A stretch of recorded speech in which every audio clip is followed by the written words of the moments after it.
Imagine intentionally stunting your own company's growth, turning away actual paying customers, refusing to hire top talent. Sounds completely insane, right? Well, in France, hundreds of brilliant CEOs do exactly this, every single day. Today's explainer looks at a shocking anomaly in the data that completely breaks all the rules of business. So, why are these bosses absolutely terrified to hire their 50th employee? What actually happens at that exact number? I know, it sounds like some bizarre corporate superstition, but trust me, it's pure, calculated survival. Let's dive into this bizarre reality. Take a look at this bizarre cliff right at 49 employees. Usually, a graph of business sizes just steadily declines, and that's totally normal. But here, boom. You get this massive, unnatural spike right at 49, and then it just completely falls off a cliff. There is nothing natural about this. Companies are literally stunting their own growth just to stay behind this invisible death line. I mean, just look at the raw numbers here. You have 416 companies sitting at exactly 49 employees. But the second you cross that line to 50, it plunges to a mere 160. The numbers just instantly collapse. Clearly, something is violently scaring these businesses away from expanding. Section 1. Who stopped the company? Let's see how this builds into a massive wall for businesses. Here's the catch. The very second a firm hits 50 people, this massive regulatory trapdoor swings wide open. Suddenly, you're legally mandated to create a works council. You have to hand over at least 0.3% of your total payroll just to fund it. You've got to form health committees, appoint union reps. Literally overnight, your administrative burden just skyrockets. So the crucial point here is that this well-intentioned labor law actually acts as an invisible crippling tax. It is a massive hurdle entirely disguised as a worker benefit. It's totally counterintuitive, right? If you grow, you get punished. So the absolute smartest move for a CEO? Just don't grow. Section 2. Seeing the invisible tax.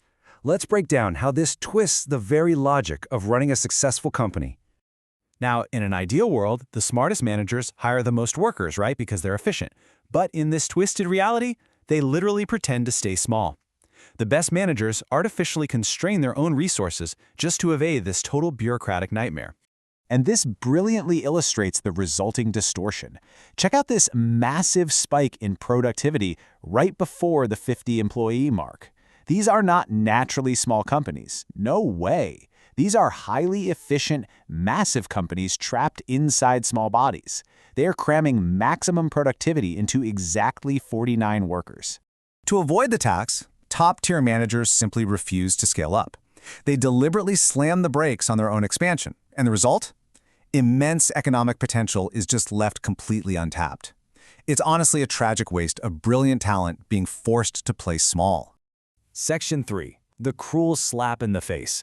Brace yourselves, because the outcome of this policy completely defies common sense. When researchers actually crunched the numbers on this, the economic damage was genuinely horrifying. Thanks to these rigid regulations, France suffers a staggering GDP loss of over 5%. Because wages can't just adjust downward to absorb these massive new costs, the entire economy just bleeds wealth. Look at this table of winners and losers. The irony here is just painful. Small firms win by evading the costs entirely. Large firms lose, burdened by heavy regulations. But ordinary workers, they end up being the biggest losers of all, suffering from lower wages and higher unemployment. It is a brutal reality check. The very shield meant to protect workers is literally destroying their jobs. It's a classic case of well-meaning regulations completely backfiring on the exact people they aim to protect. The data absolutely proves it.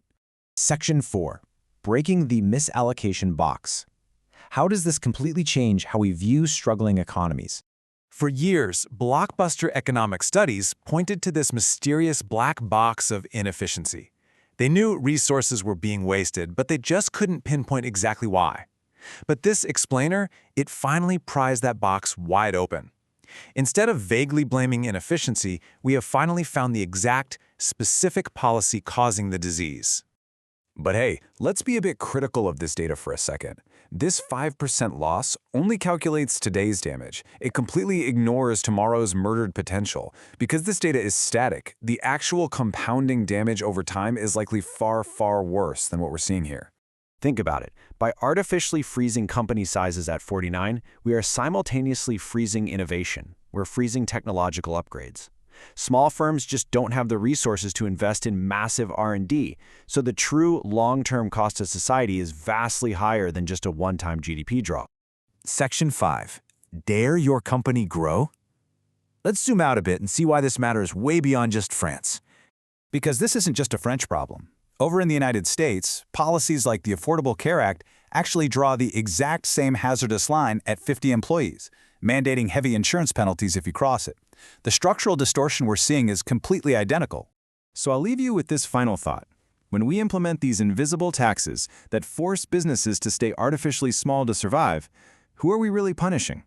Does the armor designed to protect workers ultimately become the very cage locking their future? Thanks for joining me for this explainer, and I'll catch you next time.